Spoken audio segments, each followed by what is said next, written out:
Adino Buza. Higman nagpakita sa kanyang unang public statement. Malinaw ang mensahe ni Iranian Supreme Leader Mujtaba Khamenei hindi sa kanyang mga kaaway kundi sa mga kaibigan at karating bansa sa Middle East. Nanawagan ang Iranian leader sa iba pang Gulf nations na ipag-utos ang shutdown ng lahat ng base militar ng Estados Unidos. Anya, ito lang mula sa umpisa ang target ng Iran. Ayon pa sa opisyal, sa ganitong paraan lang mapapangalagaan ng mga leads sa Middle East ang kanilang mamamayan.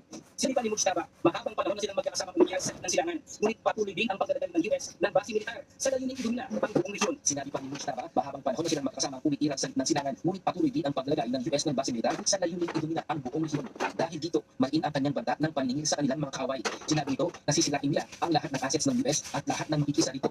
At isa sa leverage o pabayaran sa lahat ng ari-arian at buhay na nawala sa Iran ay ang Strait of Hormuz. Anya, mananatili itong nakasara at hindi mapapakinabangan ng iba. Kasunod ng pahayag ni Mujtaba, sinabi naman ni Israeli Prime Minister Benjamin Netanyahu na malaki ang kumpiyansa niya sa alyansa nila ng Amerika. Ito anya ang patunay na malakas ang kanilang puwersa na siyang kailangan upang manatili ang kanilang pag-iran bilang bansa. בשילוב זרועות חסר תקדים בין ישראל לארצות הברית. השגנו הישגים עצומים, הישגים שמשנים את מאזן הכוחות במזרח התיכון וגם מעבר לו.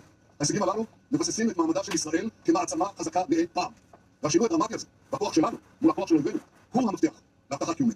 Sa ngayon, nananatiling matupad ang suporta ng Russia sa Iran kamakailan nagpadala ito ng humanitarian aid para sa mga ospital na nasira at mga sugatang Iranian. Sumali na rin ang militanteng Hezbollah para maging puwersa ng Iran sa pag-atake sa Lebanon. Ngunit ayon kay Israel Foreign Minister Gideon Sa'ar, kumpiyansa sila na hindi magtatagumpay ang Iran. Unfortunately, this situation demonstrates the Iranian axis formed and built as part of its plan to eliminate Israel. They will be defeated. Bradley Robuza, TV News and Rescue. Diyos ang aming sandigan, serbisyo publiko ang aming pinakahalagahan. Sunod-sunod na missiles ang pinakawala ng Iran na ang target ay ang Jerusalem, ang kapitolyo ng Israel. Isa sa mga missiles ay tumama 100 metro lamang ang layo sa Old City at sa Western Wall of Kotel. Dahil dito, pansamantalang sinuspindi ang anumang religious activity sa lugar upang mainatan ng mga deboto. Ang Kotel o mas kilala sa mga turista na Wailing Wall ay bahagi ng templong itinatayo ni King Herod noong 20 BC at siyang pinakamahalagang place of worship sa Jewish religion. Nananunsyo ang Estados Unidos na magbibigay ito ng 30-day license sa mga bansa para makabili sa kanila ng langis. Ayon sa US government, maaaring makabili ang mga bansa ng Russian oil at iba pang produktong petrolyo na nakumpista nito at kasalukuyang stranded sa karagatan.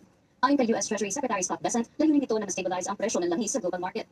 Ayon sa opisyal, ang nasabing waiver sa pagbili ng langis ay pansamantala lamang at walang anumang benepisyo sa Russian government. Ang trading ay pinuksan March 12 ng hating gabi oras sa Washington, natatagal hanggang April 11. May panibagong impormasyon ang Office of the Ombudsman sa detalye ng joint affidavit ng 18 na kapilan ng mga security aid ni Zaldico. Ayon kay Ombudsman Crispin Remulla, ipapasabkin nila mga ito sa oras na natanggap nila ang makahiwalay na affidavit ng mga dating Marines. Ito ang balita ni Ivan Alvarez. Panahon pa umano ng Duterte administration na unang ang isa sa mga litrato ng pag-deliver ng mali-maleta pera sa mga politiko na nakapaloob sa joint affidavit na nagpapakilala ng 18 ex-Marines. Ayon kay Ombudsman Crispin Boying Remulla, nalaman niya ang impormasyon ito mula sa intelligence report ng isa sa kanyang mga source. Hindi niya tinukoy kung anong litrato ito sa affidavit, ngunit pinupirma na posibleng tama ang lahat ng mga ito.